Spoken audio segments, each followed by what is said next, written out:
And he said unto the woman, Yea, hath God said, Ye shall not eat of every tree of the garden? And the woman said unto the serpent, Ye may eat of the fruit of the trees of the garden, but the fruit which is in the tree which is in the midst of the garden, God had said, Ye shall not eat of it, neither shall you touch it, lest ye die.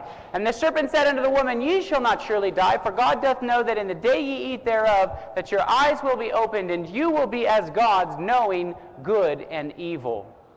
Now, this whole 2 sentences right here that the devil has said, he's literally opened up the door for almost every religion that's on the face of the planet. And here's how he's done it. You shall not surely die is the basis of spiritualism, the immortal soul. You hear about that, and they even make movies about it, such as like Ghost right here. Your eyes will be opened. That's the basis of Eastern philosophy, Eastern religion, that you can kind of have some knowledge and get to this certain point, and your eyes will be opened, and you will have this enlightenment and move up to the top. That's your eyes will be opened. That you shall be as gods, that you are God, or you have God inside of you. That's the New Age movement. In fact, this is predominantly what Hollywood is interested in. And of course it makes sense why they're interested in the New Age, because they are treated as gods. Now, the knowing good and evil, that's the basis of paganism, that you will be able to mix and perfectly mix good and evil, and you need both to balance out the world. That is the basis of paganism. Knowing, the basis of knowledge that comes from Greek and Roman philosophy. The beginning of wisdom is found in doubting, and by doubting we come to the question, Aristotle said. Now, do you think that it is by doubting that we got here in the first place? So is this the beginning of wisdom? No. Solomon says, the fear of the Lord is the beginning of wisdom, but fools despise wisdom and instruction. Knowing, this is the word that we're going to focus on today. We're going to focus on a mystical, esoteric knowledge better known as Gnosticism. Gnosticism started off in the 2nd century. There's traces of it even earlier than that, but it's had its fingers, and it really started to gain steam in the 2nd century.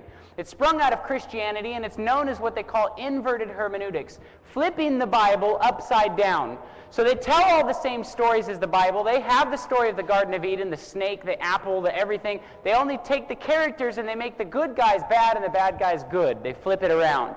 So Satan in the snake is the good guy. God that created the world is the evil guy. Now, here's what they actually believe. Gnostics believe that there's a transcendent, unknowable being that simply they call him the true Father, or the living Father. And he created this being called Sophia. Now, Sophia was separated from the true Father because it was forbidden to know him. She became angry and then had a type of an abortion and created a monstrous god.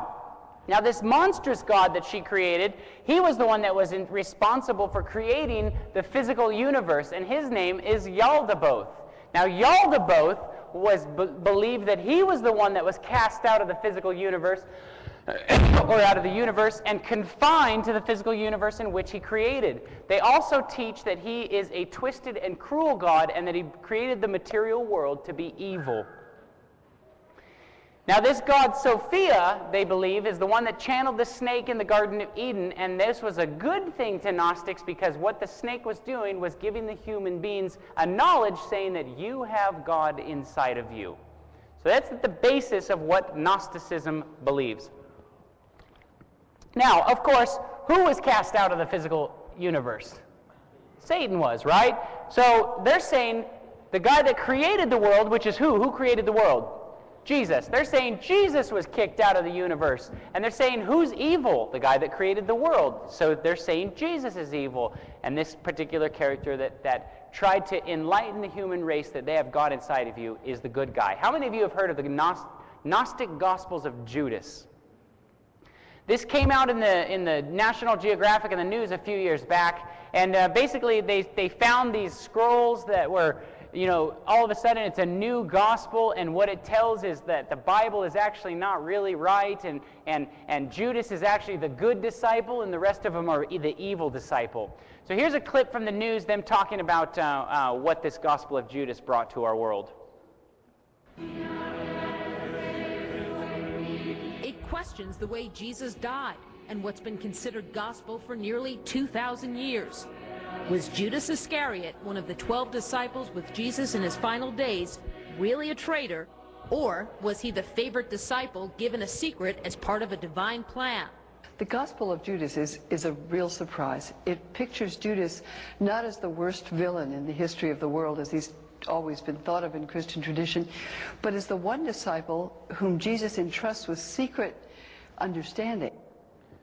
So Judas isn't the bad guy anymore. Now he's the good guy. That's what the Gnostics are trying to push out there into the world. Some of the early Christians are now called Gnostics, or the people who know. The Gnostics were mystics. That is to say, they were people that felt they could have some kind of direct access to God. The word Gnostic comes from the Greek word gnosis, which means knowledge. But this kind of knowledge is not everyday knowledge. It is not book learning. It is insight. It is intuition. It is that ability to know something about yourself, to know that you have a spark of the divine inside of you, and to recognize the God that you profess to be, the God that is outside, is the same as that spark of the divine that is within you. So do you start to see the deception even playing out to this day, still from the Garden of Eden, still told to the population of Earth that, hey, guess what, guys? You have a little bit of God in you. It's the same thing. The devil has no new tricks. In that 2 sentences that he told Eve in the Garden of Eden, he's repackaging and telling us over and over and over again. There's nothing new under the sun. So, continuing on.